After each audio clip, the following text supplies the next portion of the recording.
les éclats, les étincelles. Déjà, alors maintenant c'est l'Helvétie, et la Savoie. Et nous écoutons François de Siebenthal. Je renonce à vous dire son CV, son curriculum vitae. Il est éblouissant. Disons simplement qu'il est consul général des Philippines à H, secrétaire général du corps consulaire et économiste, conseiller, homme qui circule dans le monde entier et qui va peut-être nous faire traverser maintenant des mondes aussi avec cette question: solution suisse à la crise économique. Vous verrez, il a des choses passionnantes à nous communiquer. Je crois qu'il faut... Ah, oui, Il faut remettre en marche le beamer, si possible. Il faut peser 2 fois quelque part.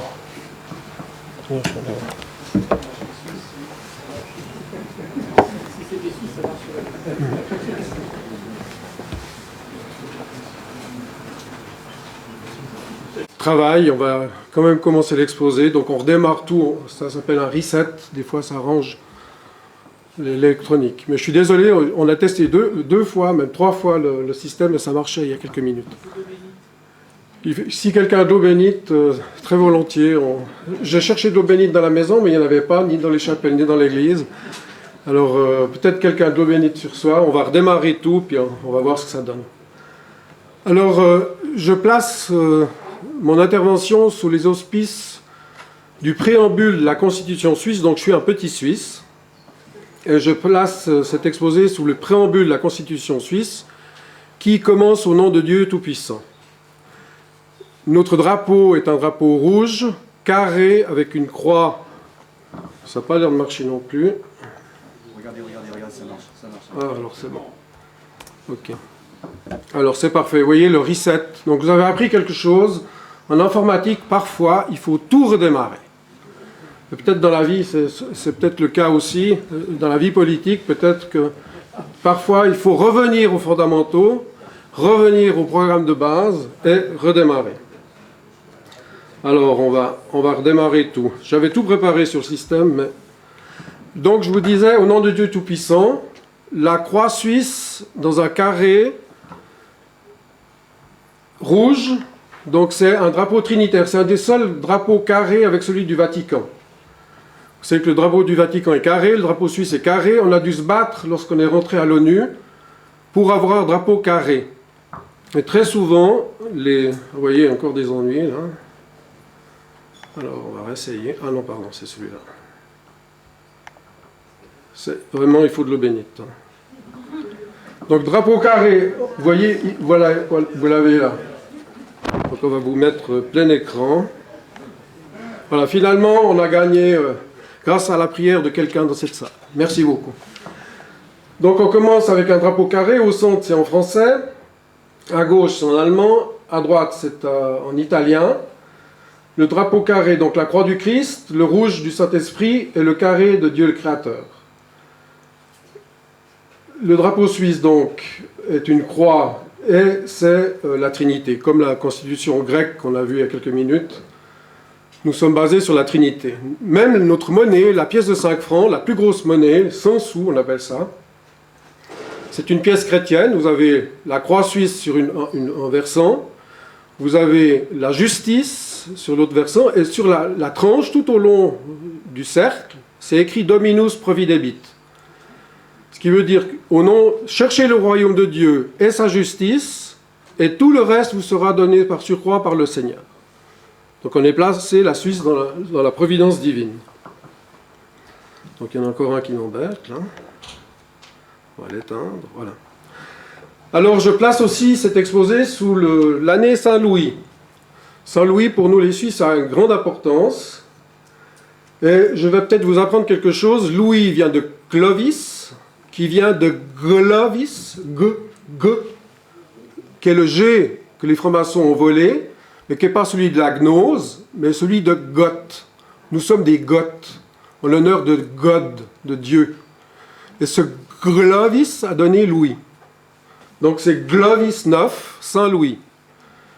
Et Clovis a été converti catholique par une Suissesse, une jeune fille qui s'appelait Clotilde, que vous dites Clotilde, et chez nous c'est Glotilde, c'est le G, hein, c'est le fond de la gorge, c'est ce qui est le plus profond en nous, c'est ce que dans le yodel, on joint la voix du ciel à la voix de la terre, et ça c'est dans le G du yodel, hein, du gliodel.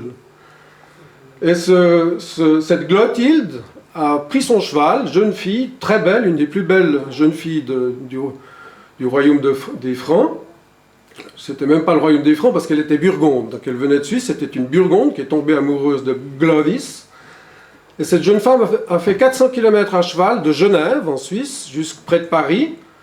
Et elle est devenue l'épouse de Clovis. Et elle était catholique. Les Burgondes ont été convertis au catholicisme par Saint Materne. Donc c'est la ligne que vous avez là, Saint Materne.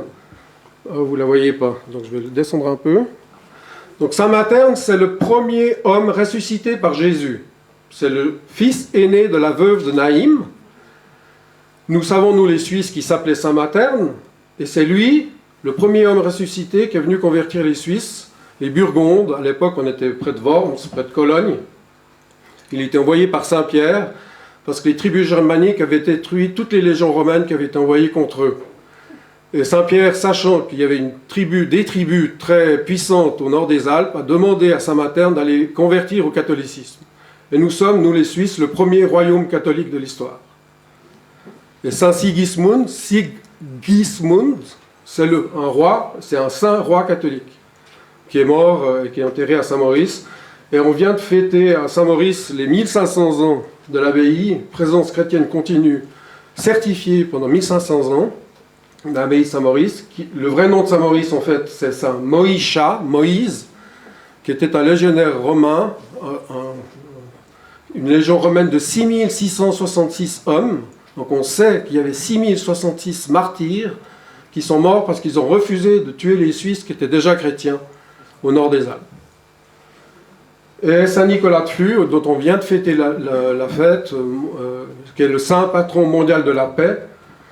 Et en tant que Suisse, je vous demande de prier pour la paix, car nous risquons de nouveau une guerre mondiale. Donc s'il y a un défi de cette séance, c'est que vous priez pour la paix, et demandez l'intercession de Saint Maurice, de Saint Nicolas de Flux. Nicolas de Flux, ça veut dire Nicolas de la pierre. Flou, dans notre langue, c'est la pierre. Donc je vous demande de prier par l'intercession de Saint Nicolas, qui était un père de famille de 10 enfants, qui a demandé à son épouse s'il pouvait partir comme ermite. Il a reçu l'autorisation de son épouse, dont le procès en canonisation était en cours, Sainte Dorothée. Je suis un peu rapide en disant sainte, mais disons Dorothée. Elle a permis à son mari de partir et il a vécu presque 20 ans sans rien manger ni boire que la communion. Et les Suisses surveillaient si c'était vrai, et c'est authentifié par les chroniques historiques. Et même l'évêque est venu l'obliger à manger, il a vomi tout ce que l'évêque lui avait obligé de manger. Et je me place aussi sous la protection des 3 saints archanges dont on va fêter la fête lundi. J'irai dans la Sainte Chapelle en l'honneur de Saint Louis et des 3 anges lundi, leur fête, Saint Michel, Gabriel et Raphaël, ce lundi à la Sainte Chapelle et à Notre-Dame de Paris, où il y a les reliques de la Sainte Croix. Sachez que Medvedev, lorsqu'il était président de la Russie, est venu pour des raisons diplomatiques à Paris et il a demandé officiellement de pouvoir vénérer la sainte couronne d'épines de Saint Louis IX, et il est allé vénérer l'épine qui est protégée dans Notre-Dame de Paris.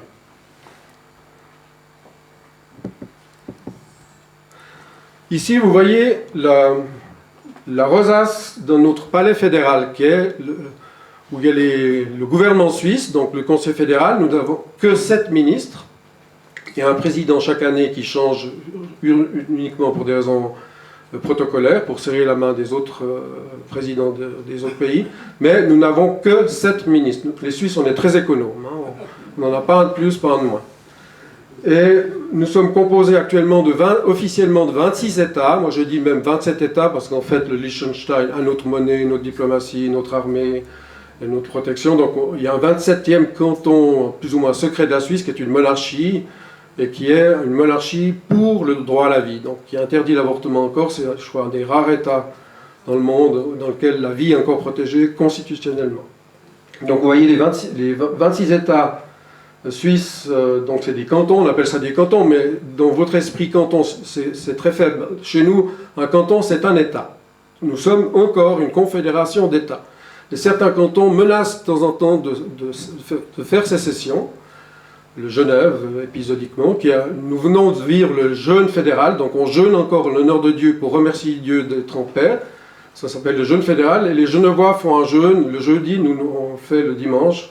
Enfin, c'est le seul canton qui fait ça, et ce canton le Valais, le canton de Vautun, il y a encore des tentatives, mais il y a aussi des cantons qui demandent de l'admission à la Suisse, comme le Jura, qui était une partie d'un canton germanique, le canton de Berne, qui était francophone, le Jura, et c'est devenu un nouveau canton que nous avons accepté comme nouveau canton.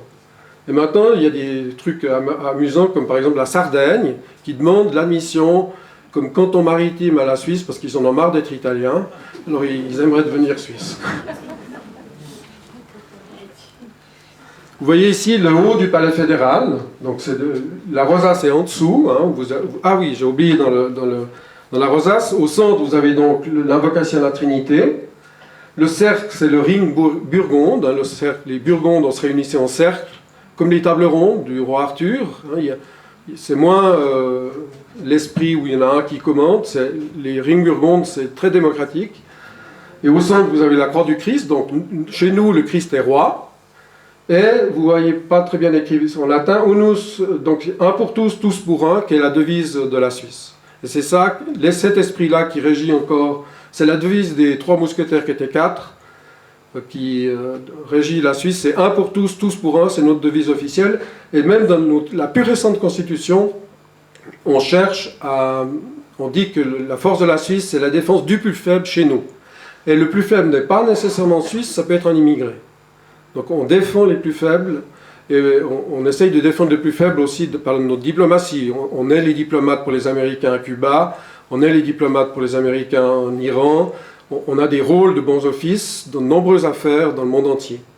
Et on parlait de la Turquie il y a quelques temps, là, quelques minutes. Le gouvernement turc, par exemple, Kemal Atatürk lui-même prenait le système suisse comme modèle. J'ai un de mes amis qui était le bras droit du président de Singapour, Lee Kuan Yew. S'il avait un problème, il demandait comment font les Suisses. Poutine, qui était agent du KGB, qui s'occupait de la Suisse, quand il a des problèmes maintenant, il demande, la première chose, traduisez-moi ce que les Suisses ont fait en russe, et on s'inspire du système. Donc même les Russes actuels s'inspirent du système suisse. Et j'ai aussi oublié de vous dire, à gauche et à droite, vous avez Saint-Raphaël et Saint-Gabriel, Saint-Michel étant hors de ce dessin, parce qu'il protège toute la Suisse. On a une grande dévotion à Saint-Michel. Donc ici, sur le Parlement fédéral, vous voyez tout en haut, on vient de la rénover, une croix en or, donc dorée. Donc on est vraiment placé sous le signe du Christ. Notre passeport, il y a la croix suisse, notre drapeau, c'est la croix, etc. C'est vraiment le Christ roi qui régit encore notre pays. Et la Constitution donc, commence, comme je vous l'ai dit au début, au nom de Dieu Tout-Puissant. Donc c'est clair que nous avons des forces qui essayent de détruire la Suisse chrétienne. Régulièrement, on essaye de changer la Constitution. Un des cantons, par exemple, dans lesquels les francs-maçons sont très forts, sa constitution, qui vient d'être visée, commence par « au nom de Dieu » ou d'une autre puissance. Je vous laisse deviner qui est peut-être cette autre puissance. Donc il faut être gonflé. Donc le but de cet exposé, c'est « Solution suisse à la crise économique » pour un développement humain intégral dans la charité et dans la vérité. Donc je vous promets de vous dire ce que je crois être vraiment la vérité de mon pays. Alors qui suis-je? Donc je suis un gruyérien qui habite le canton de Vaud, marié, j'ai 8 enfants et je suis grand-papa d'un petit enfant qui s'appelle Amédée. Donc j'ai 2 titres universitaires, j'ai un master HEC de l'Université de Lausanne et je suis licencié en sciences juridiques de l'Université de Lausanne. J'ai été l'assistant de Pierre Götschin, qui était professeur HEC, IMD, MD, et qui a fait des grandes études sur le marché des capitaux de la City à Londres, et qui était consultant des plus grandes sociétés franc-maçonnes du monde, notamment Royal Dutch et des sociétés pareilles, et qui était aussi dans la société du Mont Pèlerin, les économistes sauront ce que ça veut dire. J'ai été administrateur et délégué de la délégation du CICR en Irak lors de la guerre Irak-Iran. Donc j'ai vu vraiment les dessous des cartes de ce qui se passe au Moyen-Orient. Je suis actuellement secrétaire général, j'ai été secrétaire général du Crédit Suisse, donc une des plus grandes banques suisses. Et je connais aussi tous les dessous des cartes bancaires. Et là, vous pouvez me poser des questions, je suis prêt à vous répondre dans la limite du secret bancaire habituel aux Suisses. Je suis actuellement conseiller financier pour l'ouverture de banques locales alternatives sans intérêt. Donc en Afrique, en Asie, en Amérique, on donne la technologie suisse financière gratuitement et les gens les plus pauvres deviennent banquiers.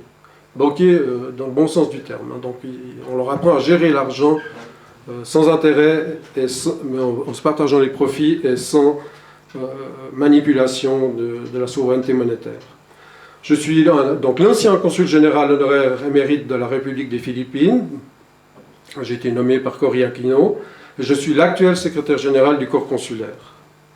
Je suis aussi l'ancien président de l'association vaudoise de soutien au peuple afghan lorsque les Afghans luttaient contre les Russes. On a beaucoup aidé l'Afghanistan à se libérer de la Russie, ce qui a contribué à la chute du mur de Berlin. Et je suis l'actuel président de la Société suisse de bioéthique de la Suisse romande. Et je suis un consultant international en développement, comme je vous l'ai dit, pour les plus pauvres, aux Philippines, Madagascar, au Congo, au Canada, aux États-Unis. Donc je suis un Walser. Walser, ça veut dire qu'on est des Burgondes des montagnes. Donc on est très indépendant de caractère. Bon, je vais passer ça, c'est pas très important. Donc je suis un fruit de Jean-Paul II. En fait, j'étais banquier. Donc secrétaire général, j'étais avec Joseph Ackermann, qui est devenu le directeur de la Deutsche Bank, un Suisse qui était le directeur de la banque allemande, de la Deutsche Bank, la plus grande banque allemande. Mais j'ai eu une conversion grâce à Jean-Paul II. Je peux dire que je suis un fruit de Jean-Paul II. Et Jean-Paul II devait venir parler en Suisse. Et 3 jours avant qu'il vienne en Suisse, on lui a tiré dessus sur la place Saint-Pierre. Il a été sauvé en grande partie grâce à la garde suisse, mais le message qu'il avait à donner en Suisse était tellement important que les puissances obscures ont voulu le tuer. Et il est quand même venu en Suisse et il a donné différents messages qui m'ont beaucoup touché personnellement.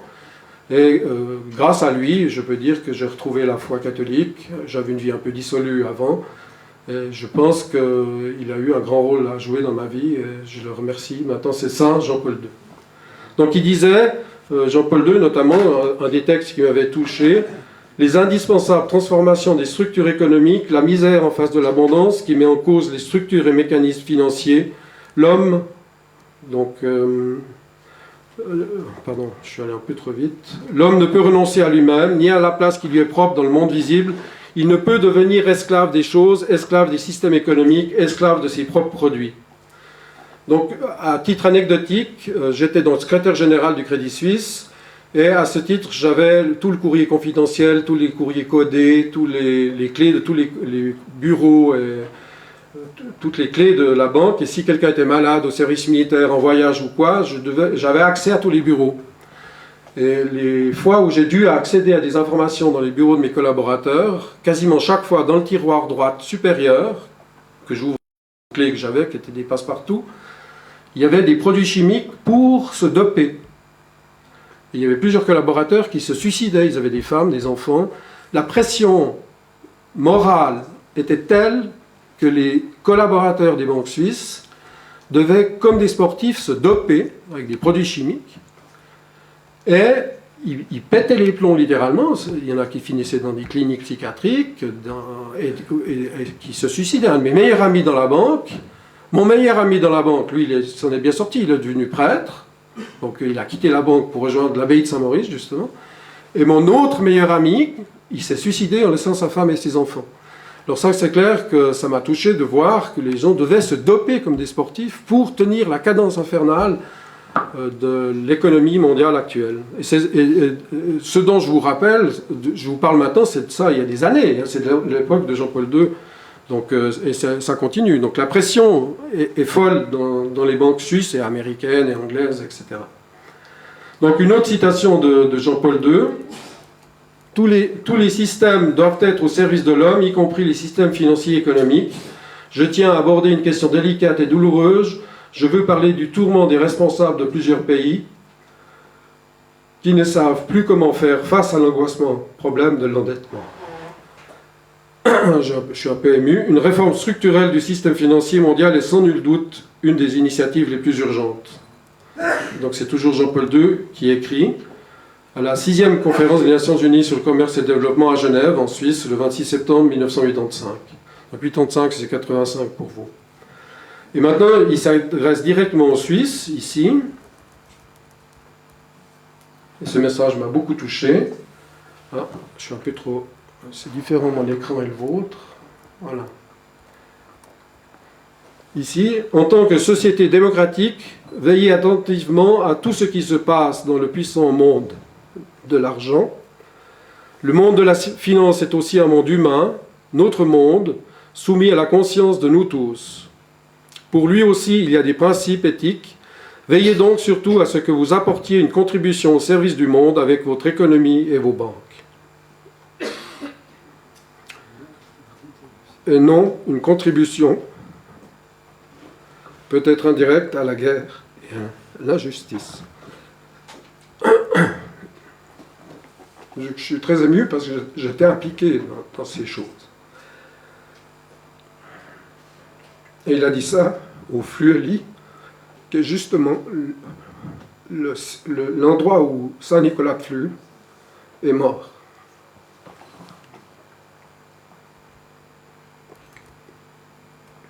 Et encore, toujours dans Centesimus Annus, pour le 100e anniversaire de Rerum Novarum, donc qui sont les choses nouvelles, il y a des choses nouvelles dans le domaine moral, les papes l'ont reconnu. Rerum Novarum est fêté régulièrement par l'Église, un quadragesimo anno en fonction de la date d'émission de Rerum Novarum. Et Rerum Novarum, donc, parmi les principaux droits, il faut rappeler le droit à la vie, dont fait partie intégrante le droit de grandir.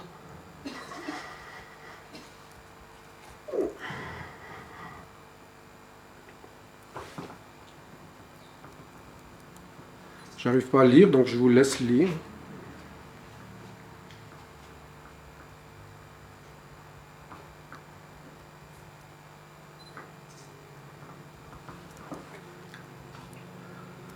Ou encore, Jean-Paul II qui écrit « L'Église adopte une attitude critique vis-à-vis du capitalisme libéral et du collectivisme. » Donc la solution suisse, en fait, on a une économie complètement différente de toutes celles des autres pays. Nous avons une économie associative. Nous ne sommes ni capitalistes, ni communistes. Notre histoire est une économie associative. On a encore le droit, ce qu'on appelle le droit de bourgeoisie. Beaucoup de communes suisses. L'essence de la Suisse, c'est la commune. La commune, c'est quoi? C'est une famille des familles. Donc la base de la Suisse, c'est la famille. Les familles se mettent ensemble, ça s'appelle une commune. Et notre fête nationale, par exemple le 1er août, ne peut être fêtée que dans des communes. Le droit suisse, la coutume suisse, l'habitude suisse interdit de fêter notre fête nationale dans un canton ou dans la confédération, dans ces niveaux-là. C'est les plus hauts du pays qui sont invités dans l'unité la plus basse politique qui est la commune. Et là, dans chaque commune suisse, nous fêtons notre fête nationale en allumant un grand feu, c'est tout simple, et on rappelle les valeurs fondamentales pour les jeunes qui sont là. C'est la fête nationale suisse le 1er août. Donc à l'origine de la Suisse, on dit les trois Suisses. Hein, c'est les trois, au nom du Père, du Fils et du Saint-Esprit. On verra plus tard dans le serment, avec la nature humaine et divine du Christ. Hein. C'est pour ça que les Suisses, on lève toujours 3 doigts et on plie 2 doigts. Le Père, le Fils, le Saint-Esprit. Et pour lutter contre les Ariens, car on était victime de l'arianisme en Suisse, au nom de la nature divine et humaine du Christ. Donc on verra ça plus loin. Donc Dieu a mis sur la terre tout ce qu'il faut pour nourrir tout le monde. On a des surplus, on jette des tonnes et des tonnes de nourriture. Mais à cause du manque d'argent, les produits ne peuvent plus rejoindre les gens qui ont faim. Des montagnes de produits s'accumulent en face de millions qui meurent de faim. C'est le paradoxe de la misère en face de l'abondance. Quel cruel paradoxe de vous voir si nombreux ici même en détresse financière, vous qui pourriez travailler pour nourrir vos semblables, alors qu'au même moment la faim, la malnutrition chronique et le spectre de la famine touchent des milliers de gens ailleurs dans le monde. Jean-Paul II aux pêcheurs à Saint-John au Canada, en Terre-Neuve. Donc la réforme du système financier est urgente. Les papes dénoncent la dictature de l'argent rare et demandent une réforme des systèmes financiers économiques, l'établissement d'un système économique au service de l'homme. Il est nécessaire de dénoncer l'existence de mécanismes économiques, financiers, sociaux qui, bien que menés par la volonté des hommes, fonctionnent souvent d'une manière quasi automatique, et même maintenant par ordinateur, rendant plus rigides les situations de richesse des uns et de pauvreté des hommes. Donc c'est toujours Jean-Paul II. Ou le pape Pie XI, il y a certaines catégories de biens pour lesquels on peut soutenir avec raison qu'ils doivent être réservés à la collectivité lorsqu'ils en viennent à conférer une puissance économique telle qu'elle ne peut, sans danger, pour le bien public, être laissée entre les mains des personnes privées. Donc là, il fait référence au bien commun de l'argent. Saint-Louis disait « Mon premier devoir de roi, c'est d'avoir une bonne monnaie pour mon peuple. » Et c'est ce qu'on a perdu dans la plupart des pays du monde, c'est que la monnaie n'est plus au service du peuple, la monnaie est au service d'une toute petite coterie de quelques financiers qui gagnent des milliards et qui exploitent et qui manipulent les autres. Donc là, je reprends le texte qui m'a été donné par M. Tasso. L'idée guide est la suivante. Selon les apparences, il peut sembler que le prince de ce monde ait gagné la partie et que les convictions chrétiennes ont cessé d'inspirer les lois et les mœurs. Pourtant, de multiples indices laissent espérer l'exact contraire. Le christianisme, loin d'être voué à se réfugier dans la conscience collective et à la rigueur au sein du foyer ou à l'intérieur des églises, s'imposera comme la seule vraie solution aux problèmes qui se posent à nos sociétés. Seule solution parce que la vision chrétienne du monde, inspirée par le Créateur, est en parfaite adéquation avec le réel. Et on le prouve en grande partie en Suisse. On reste collé au réel et on gagne dans tous les marchés. On est le pays le plus pauvre du monde, mais on est aussi le pays le plus riche du monde. On n'a rien, pas de mines, pas de terre, pas de mer, pas de port, mais on est devenu le pays le plus riche du monde. Comme les règles économiques ont aujourd'hui une emprise directe sur la forme de la société, il était important de montrer qu'il existe dans ce domaine aussi toute une alternative, loin des schémas théoriques qui opposent libéralisme et socialisme, comme étant les deux seules organisations possibles, et c'est couvert de cette opposition, partiellement factice, prétendent occuper tout le paysage économique et servent en fait à occulter l'emprise tyrannique de ceux qui ont confisqué le monopole de la création monétaire. Le fait que Maurice Allais n'ait eu le prix Nobel qu'à 77 ans et pour des travaux publiés 40 ans plus tôt montre bien l'influence déterminante du pouvoir bancaire sur l'enseignement économique. Et Maurice Allais écrit lui-même, et c'est le motto de notre initiative fédérale, donc j'ai oublié de vous dire qu'en Suisse on a plusieurs initiatives fédérales pour réformer le système économique. Donc des initiatives fédérales, c'est-à-dire nous sommes le roi, le peuple suisse, par Godomar, qui était le frère de Sigismund. Nous, les Burgondes, on a dû se cacher dans les montagnes pendant toute l'histoire, une bonne partie de l'histoire de l'Europe, pour être à l'abri des grandes puissances européennes qui ont toujours voulu nous détruire dans l'histoire. On a l'habitude d'être persécutés.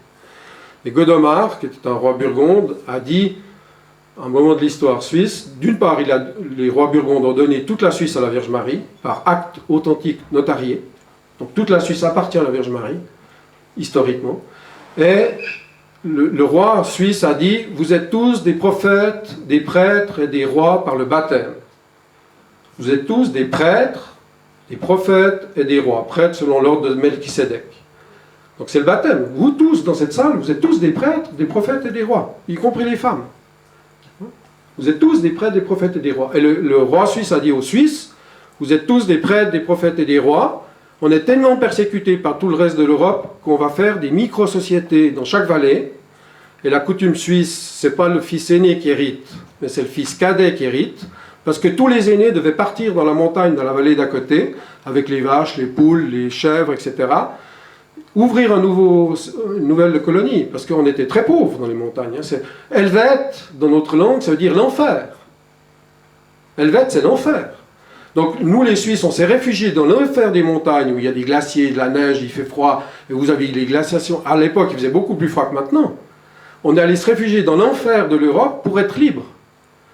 Et chaque famille devait, c'est triste, mais devait chasser ses enfants dans la vallée d'à côté, et le petit dernier s'occupait des parents. C'est un système d'hérédité complètement différent du reste du monde. C'est un peu biblique, c'est toujours le petit, David, etc. Et les aînés, s'ils rataient leur installation dans la vallée d'à côté, ils pouvaient toujours revenir à la base de départ, où il y avait le père, la mère et le petit cadet, et ils pouvaient se refaire une santé et repartaient dans une autre vallée. C'est comme ça que la Suisse s'est répandue en Autriche, en Allemagne, au Tyrol, même en France. Vous avez des hautes vallées françaises qui sont peuplées de Suisses. Ça s'appelle des Walser ou des Burgondes, ou même en Yougoslavie, Zbrins, le fromage suisse Zbrins, en fait, c'est une commune qui est en Yougoslavie. Donc on s'est répandu comme ça dans toute l'Europe par le haut. Et le petit cadet, à la table familiale, il était très écouté, parce que c'était lui l'assurance maladie, l'assurance vieillesse, l'assurance de tout le monde. Donc c'est un esprit complètement différent du reste de l'Europe. Alors Maurice Allais lui-même donc, dit « Il s'agit de réformes fondamentales qui intéressent la vie de tous les jours de millions de citoyens. Ces réformes indispensables n'ont été réalisées ni même envisagées ni par les libéraux, justement préoccupés de favoriser l'efficacité de l'économie, ni par les socialistes, justement attachés à l'équité de la distribution des revenus. Les uns et les autres n'ont cessé d'être aveuglés par la répétition incessante de toutes parts de pseudo-vérités et par des préjugés erronés. » Donc nous, on se base sur Maurice Allais maintenant, et on a notamment deux initiatives. Une initiative qui est pour le revenu de base inconditionnel, parce qu'on sait que quasiment tout peut être produit par des robots. Donc cette lutte entre marxistes et libéraux est complètement stupide, parce que maintenant, quasiment tout va être produit par le capital, les robots. Les robots, c'est du capital.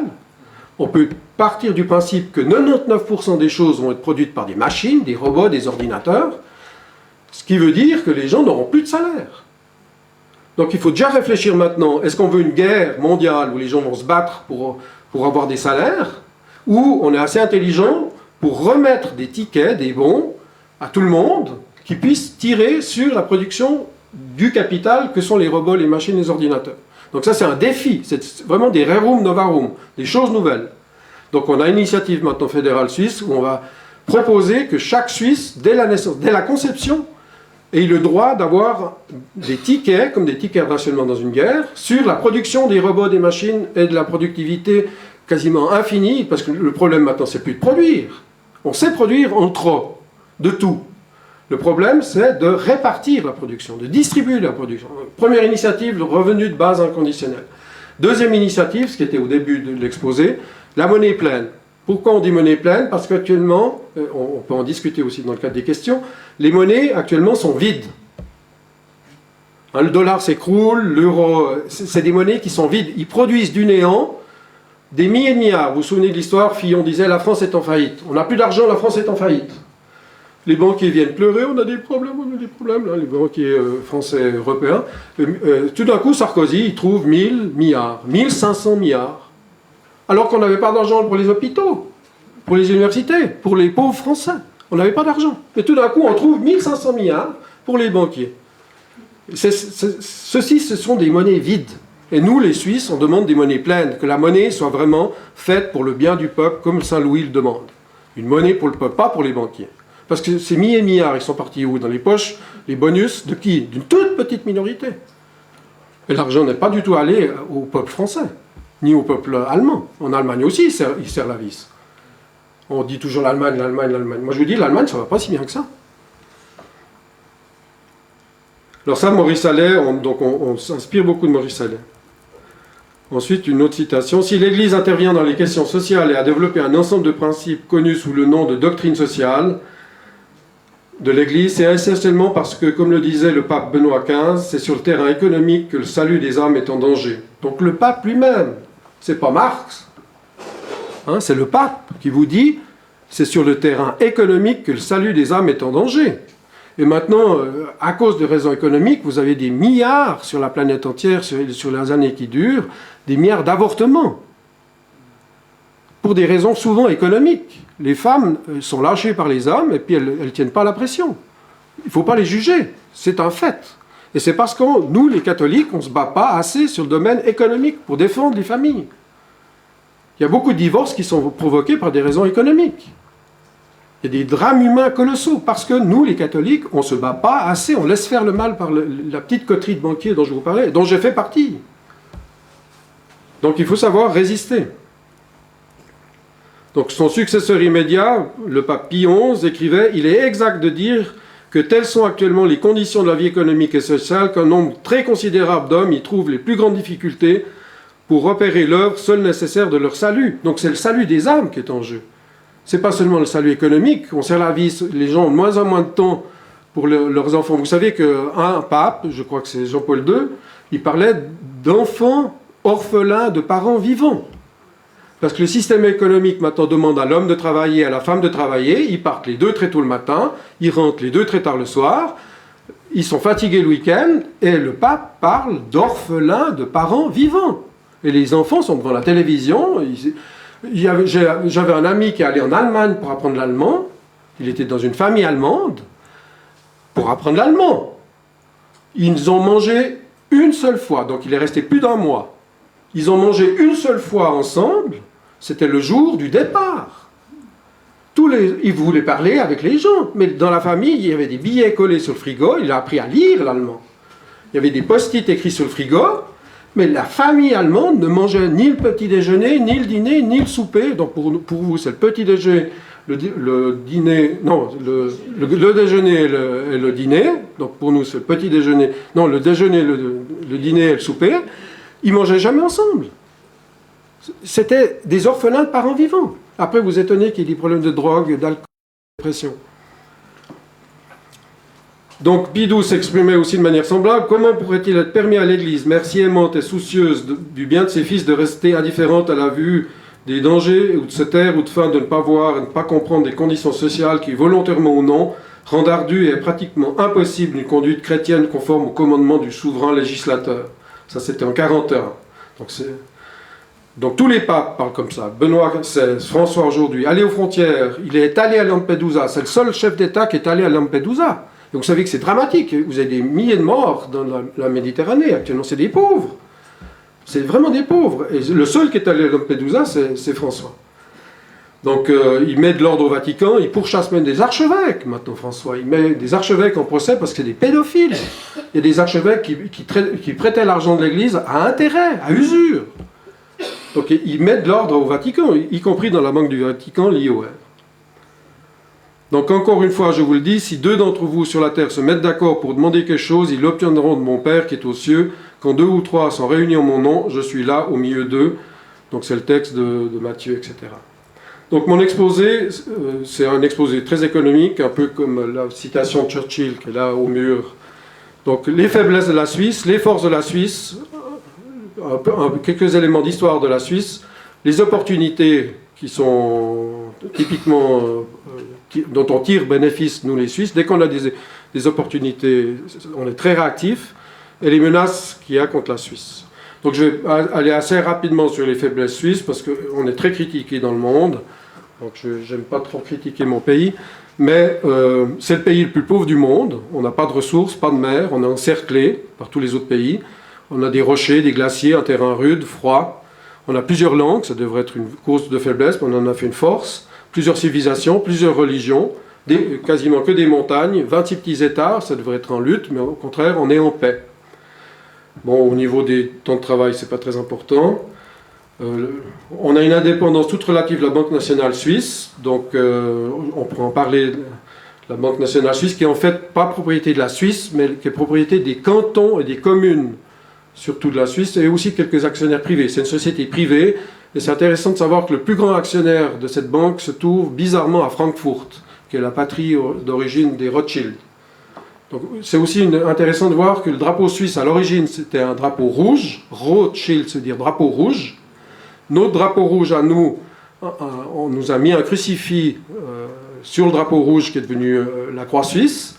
Mais le drapeau des Rothschild, il est resté rouge. Donc il y a une lutte historique entre le drapeau rouge suisse et le Rothschild international. Donc on sait qu'on est sous pression et sous persécution. Donc je vais sauter ça, c'est pas très important. Il y a plusieurs faiblesses en Suisse. Une des grandes faiblesses, c'est l'endettement, mais on en parlera aussi dans le cadre des questions. L'endettement persécute quasiment la planète entière. Donc on a aussi beaucoup de dettes en Suisse, mais ça reste que c'est quand même un pays riche, il ne faut pas dire... Donc, vous voyez par exemple 660 milliards de francs de dettes hypothécaires sont de fait couverts par plus de 1600 milliards de francs de valeur immobilière. Donc l'immobilier en Suisse, c'est une mine d'or. Tout le monde veut venir vivre en Suisse, alors qu'on a un pays qui n'est pas si extraordinaire que ça. Hein. Mais c'est le fait que les gens se sentent en sécurité en Suisse. Parmi les forces, donc on a la doctrine sociale de l'Église. On est un des pays du monde qui la respecte le plus. On respecte les personnes, on a le bien commun, donc y compris la monnaie, qui est une des monnaies les plus stables. Jusqu'en l'an 2000, la Suisse couvrait sa monnaie par l'or. Et c'est sous pression des États-Unis qu'on a dû vendre notre stock d'or. Donc c'est intéressant de savoir l'histoire de la vente de la moitié du stock d'or suisse. On a dû vendre près de 1000 tonnes d'or, obligés par le FMI, la Banque mondiale et les États-Unis. Donc sous pression. Donc on a dû s'exécuter, on ne voulait pas le faire. On l'a vendu à un mauvais moment, c'était pas très bon au niveau... D'ailleurs, c'est jamais bon de dire qu'on va vendre une grande quantité, c'est complètement stupide. Si vous êtes un bon marchand, vous n'allez pas mettre tout d'un coup 1000 tonnes sur le marché, donc on a quand même résisté. Et je prends l'exemple du produit de la vente. Donc le produit de la vente était affecté au canton en fonction de la population, donc un système démographique. Et le canton du Jura, par exemple, a reçu tant de pourcents en fonction de sa population. C'est pas un canton très peuplé, mais c'est quand même... Et le canton du Jura a redonné l'argent à chaque commune en fonction de sa population. Je ne crois pas qu'il y ait une seule banque centrale du monde qui ait redistribué du cash. Et c'est un exemple suisse tout récent. Donc et alors qu'on couvrait sa monnaie, qui était un bien commun, donc l'argent suisse était un des argents les plus forts du monde. Vous savez que quand j'étais jeune, c'était 5 francs suisses pour $1, puis maintenant, on est à 80 centimes pour $1, ou 90 centimes, ça peut monter. Donc, le dollar s'est écroulé par rapport au franc suisse. Et dans l'histoire, on a sauvé souvent la monnaie dollar en faisant des swaps, notamment à l'époque Clinton, où les taux d'intérêt étaient 21, 22%, qui était une folie furieuse. Donc vous imaginez l'usure au niveau mondial. Le dollar, c'était 20, 21%. Le dollar allait s'écrouler. Et nous, les Suisses, on a sauvé le dollar. Et pour nous remercier, les Américains, maintenant, ils pensent qu'une chose, c'est détruire le système suisse. Donc on sait qu'on doit résister à des pressions impressionnantes. Donc une autre statistique qui est intéressante, qui fait que tout le monde aime venir en Suisse, la Suisse a 1,2 meurtres pour 100 000 habitants. Donc on a un des taux les plus bas du monde et on l'a diminué encore de moitié en 10 ans. Donc il n'y a quasiment pas de meurtres en Suisse et les rares meurtres qu'il y a, c'est des affaires familiales. Donc les gens sont très en sécurité en Suisse parce qu'en fait on aide tous les pauvres, y compris les pauvres étrangers, de telle manière qu'ils n'aient pas besoin de faire une violence pour vivre. Tout le monde en Suisse peut vivre bien. Un pauvre en Suisse, il reçoit l'ordre de grandeur, si on compte l'allocation de pauvreté, les assurances maladie qu'on lui paye, la télévision qu'on lui paye, le téléphone qu'on lui paye, les appartements qu'on lui paye, etc. On les maintient, l'ordre de grandeur, à 2000 francs suisses par mois. Donc en fait, il n'y a pas de pauvres, donc ils n'ont pas besoin d'être violents pour vivre. Le taux de chômage est quasiment inexistant. Le taux de chômage, il est quasiment voulu parce qu'on ne veut pas qu'il y ait zéro chômeur, parce qu'on veut que les ouvriers aient peur de perdre leur boulot. Donc c'est voulu. Et tous les jours, vous avez des milliers d'immigrants, pas d'immigrants, mais de frontaliers qui viennent tous les jours. Vous avez des milliers de Français qui viennent tous les jours. On a dû doubler la capacité des bateaux sur le lac Léman, qui amènent chaque matin les Français travailler en Suisse, qui les ramènent le soir. On a dû doubler la capacité récemment. Parce qu'il y a tellement de Français qui viennent travailler en Suisse. Donc on peut dire, il y a un taux officiel de quelques pourcents, mais il est voulu politiquement pour maintenir les ouvriers dans la peur de perdre leur travail, pour maintenir les salaires bas. Mais techniquement, on ne devrait pas avoir de chômage du tout en Suisse. Donc vous voyez là les taux de criminalité, 96 meurtres en une année. Par exemple, les États-Unis, vous en avez 19 000, donc 7 fois plus quasiment par 100 000 habitants. Donc on dit souvent l'économie suisse, c'est les banques. Mais c'est tout faux. L'économie suisse, les banques, c'est l'ordre de 6% du PIB. La force de la Suisse, c'est des milliers de PME, de petites sociétés, contrôlées par un patron très dynamique, qui est aimé par ses ouvriers, très efficace, et on suit la demande mondiale très vite. On est parmi les premiers à réagir à une demande dans le marché mondial. Donc on exporte quasiment 90% de notre production part dans le monde entier. Donc on a des productions à haute valeur ajoutée, une main-d'œuvre hautement qualifiée, très bien payée. On est dans les secteurs de pointe, même spatiaux. On fait des produits pour les Américains, pour les Européens au niveau spatial, la biotechnologie, bon, les banques et les assurances naturellement, l'industrie pharmaceutique. Donc on est surtout actif dans le tertiaire, dans les services au niveau mondial, mais aussi des PME dans le secondaire. L'agriculture, vous pouvez oublier, c'est subventionné, c'est pas du tout rentable en Suisse l'agriculture. On la subventionne. Donc les salaires sont très élevés. Même, on dit que le coût de la vie est élevé en Suisse, mais si vous faites le rapport entre les salaires élevés et le coût de la vie en Suisse, on vit très bien avec les salaires suisses. Donc il y a des études qui ont été faites. Par exemple, Zurich, Bâle et Genève sont en tête des villes mondiales avec le plus fort d'achat pour les personnes qui habitent ces villes. Donc la Suisse, c'est un pays où les investisseurs se réfugient en cas de doute. Dès qu'il y a des troubles ou des problèmes, nous cherchons la paix. On a échappé aux grandes guerres mondiales depuis des siècles. Nous ne voulons pas la guerre. On s'inspire de Saint Nicolas de Flue, qui est le patron mondial de la paix. Et il a été déclaré patron mondial de la paix seulement en 1947, alors qu'il avait été béatifié déjà au XVIe siècle. Mais il a fallu les deux boucheries des guerres mondiales pour qu'enfin la papauté qui était soumise au diktat des Autrichiens, parce que les Autrichiens, la monarchie austro-hongroise n'est pas beaucoup la Suisse, ils ne voulaient pas qu'il y ait un saint suisse, Saint Nicolas de Flue. Donc ils faisaient pression sur la papauté pour pas qu'il soit nommé suisse. Alors, récemment, il y a eu un exposé de Asselineau, je ne sais pas si vous l'avez vu à la télévision française, dans l'émission de Ruquier, et à un moment, Salamé, qui est une journaliste, disait à Asselineau, mais alors vous voulez sur l'exemple suisse? Puis il a été très rusé à Asselineau, il s'est tout échappé. Il n'a ni dit oui, ni dit non. Et Sarkozy, dans son tout nouveau discours où il se représente, il parle du référendum.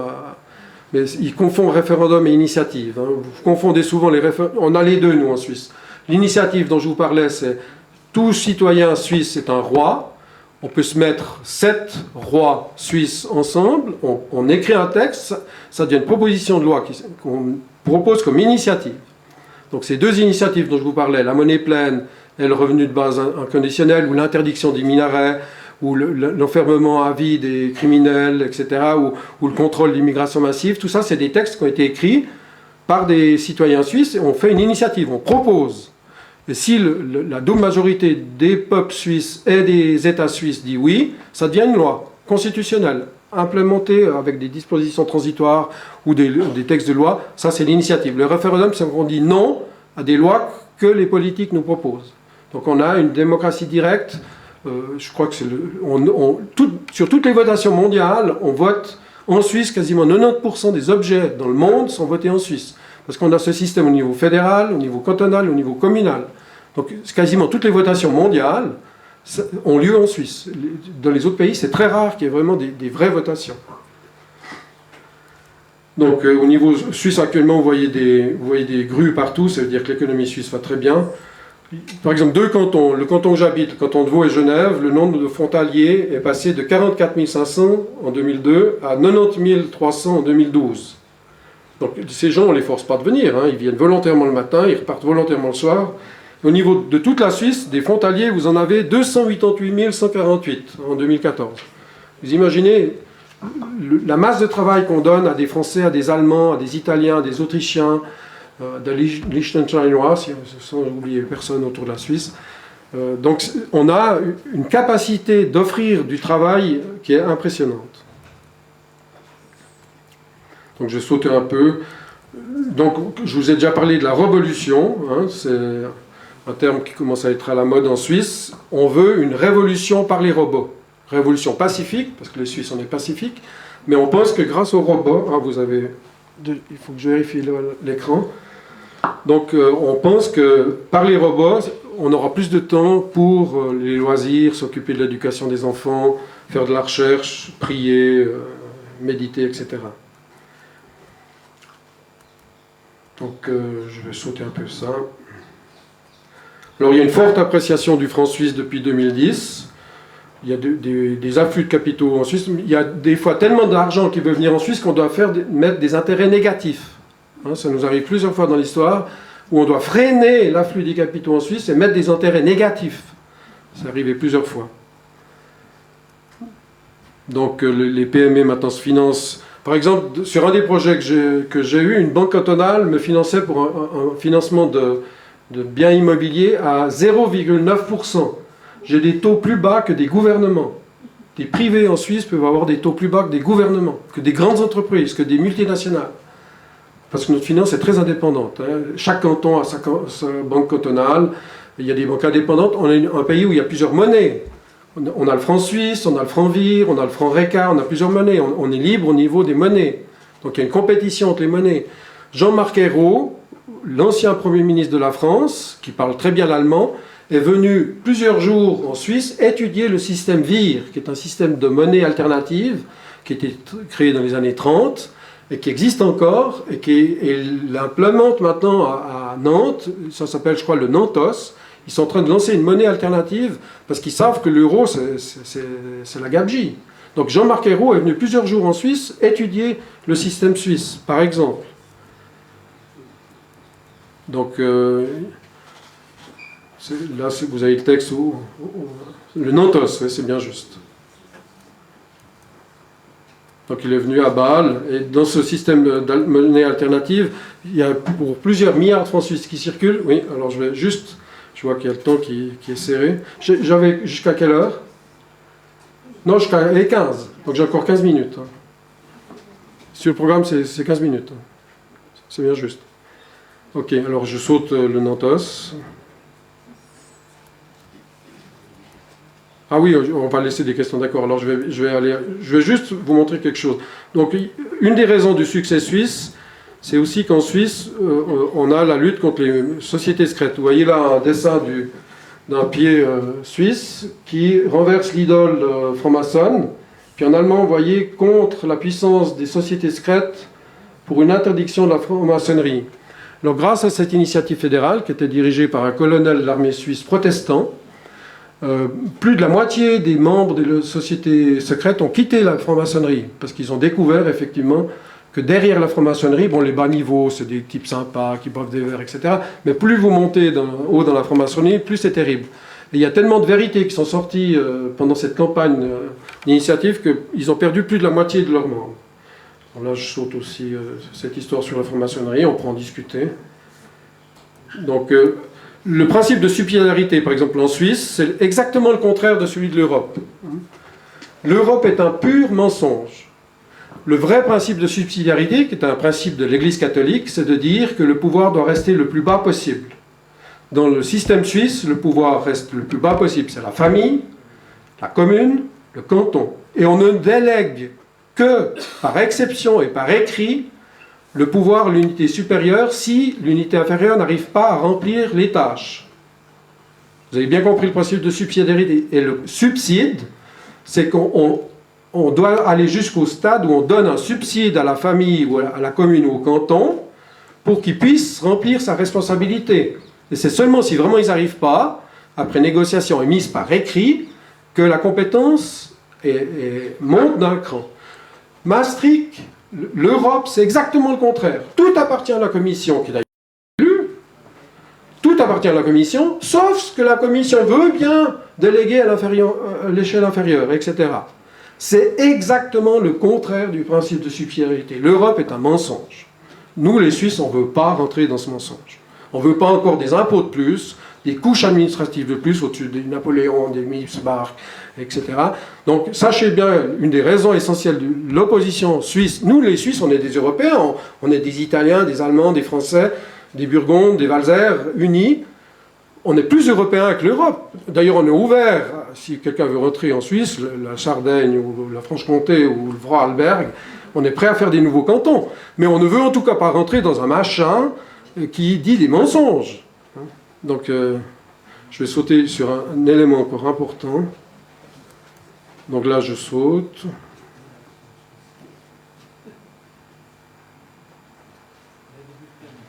Juste vous montrer quelque chose, j'espère que... Bon, ça c'est la dette, on peut en discuter. Voilà. Alors je voulais vous montrer, ça c'est le gouvernement suisse. Donc vous avez nos 7 ministres, une chancelière. Donc les couleurs rouge et blanc, c'est la couleur suisse. C'est tous les conseillers fédéraux, sauf une, qui est une socialiste. Tous lèvent la main, les 3 doigts levés, les 2 doigts pliés, et tous jurent. Alors je vous ai mis le texte, hein, vous voyez. Il y en a une qui ne jure pas, hein, c'est la socialiste. Hein, mais... Alors je jure devant Dieu Tout-Puissant d'observer la Constitution et les lois et de remplir en conscience les devoirs de ma charge. Donc vous avez le texte et la référence. Il y a une loi d'application qui dit de dire ça. Hein. Alors vous voyez ici un peu plus près, vous voyez les trois doigts.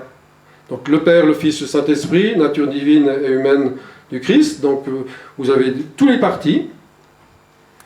Vous voyez, là de nouveau, ça c'est un socialiste, mais il vote en levant les trois doigts. Donc de nouveau la même photo. Maintenant, ça c'est les trois Suisses qui ont fondé la Suisse, déjà à l'époque, hein, nom du Père, du Fils et du Saint-Esprit. Trois cantons. Ça c'est la garde suisse qui promet de mourir pour le pape. Hein. Donc les mêmes trois doigts. Ça c'est dans l'armée, en cas de guerre. Tous les soldats font ça. Ça c'est les soldats pour la France. C'était la garde du roi de France.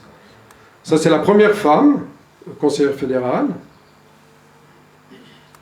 Ça c'est de nouveau la Suisse et les cantons. Ça c'est la police. Ça c'est la gendarmerie, pardon. C'est le corps de police mais au niveau d'un canton.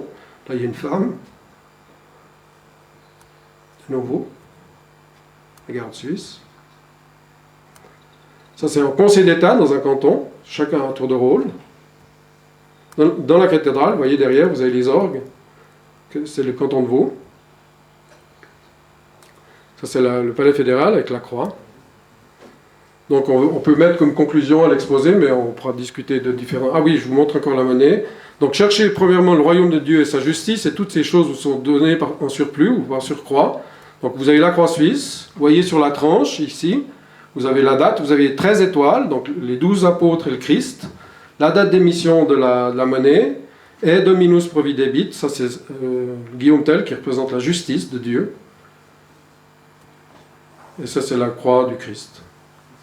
Alors on peut voir le royaume du Christ, la justice et le Dominus Providebit qui est écrit en latin. Voilà, si vous avez des questions, je suis à votre disposition.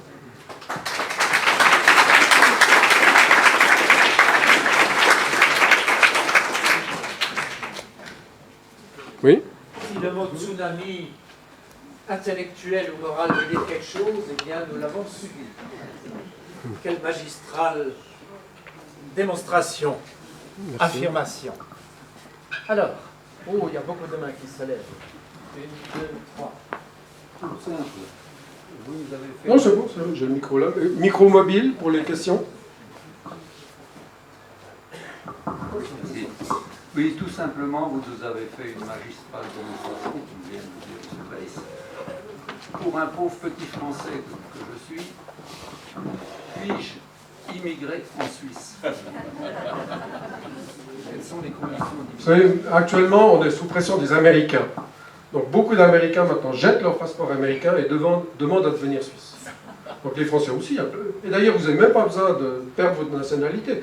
Nous, on est ouvert. Vous savez, 25% de la population en Suisse, c'est des étrangers. On a 8 millions d'habitants, mais plus de 25% de la force de travail, par exemple, en Suisse, c'est des étrangers. Et on a énormément d'immigrés, donc c'est pas le problème. On accueille très facilement des étrangers. D'ailleurs, la tradition suisse... Pardon? Non, même. Vous savez, la tradition suisse, nous les Burgondes, on est donc les Burgondes. Bon, alors les Burgondes étaient Burgondes, toute personne qui voulait rejoindre le groupe Burgonde. Et dans l'histoire de la Russie, vous avez un peuple qui a traversé la Russie, il y a un proverbe russe qui dit « On a vu passer les Alains, ils ont disparu, on ne sait pas où ils sont. » Hein, en Russie. Bon, alors, une partie des Alains, donc les Alains c'était une tribu très dangereuse et très méchante qui se déformait les crânes, donc on retrouve ces Alains intégrés en Suisse. On a encore leur tombe à Nyon, à Genève, avec les crânes, parce qu'ils déformaient les crânes, hein, ils voulaient des crânes plus grands. Et on a intégré ces Alains, ils sont chez nous en Suisse, on ne sait pas où, mais ils sont dans notre capital génétique. Vous avez un mot. Soyez brefs, si possible tous. Vous avez parlé de Maurice Allais. Maurice Allais était un ami, nous sommes tous les deux techniciens, et je suis même président d'honneur de l'association pour le développement de son œuvre. Vous avez sans aucun doute lu la mondialisation, qui est son ouvrage de 1994, La destruction des emplois et de la croissance, et son dernier ouvrage en 2005, qui était L'Europe, que faire? Bien évidemment, il a souligné, et je peux le dire moi-même, il a souligné les raisons du développement du chômage en France qui est passé de 2,8% en 1968 à plus de 11% au jour. Il y a d'abord des causes personnelles, c'est-à-dire que nous avons subi la révolution maoïste de 1968 qui nous a conduit par les accords de Grenelle à augmenter les salaires de 10%, nous avons été les seuls à le faire. Puis ensuite, avec les socialistes, nous avons voulu, bien entendu, abaisser l'âge de la retraite de 63 à 60 ans, alors que l'espérance de vie augmentait, ce qui naturellement augmentait les charges des entreprises. Et enfin, nous voulions moins travailler, et c'est ainsi que déjà ne travaillant que 40 heures par semaine, nous sommes tombés sous Mitterrand à 39, puis ensuite à 35, n'est-ce pas, sous Jospin. Alors, il est évident que nous sommes devenus moins compétitifs vis-à-vis des pays européens, puisque le chômage atteignait à peu près 5% en 1975. Mais alors l'Europe, et là je le précise, le traité de Rome de 1957 disposait sagement, par l'article 8, d'un délai de 12 ans pour supprimer en 3 étapes les contingents d'importation et les droits de douane entre les pays. Mais M. Delors, socialiste, président de la Commission européenne en 1985, a supprimé avec effet au traité de Maastricht de 1992 l'article 8. Si bien qu'aujourd'hui, nous sommes envahis d'abord par les produits de l'Est, où les salaires sont 3 à 5 fois inférieurs aux nôtres. Nous avons perdu 2 millions d'emplois dans l'industrie.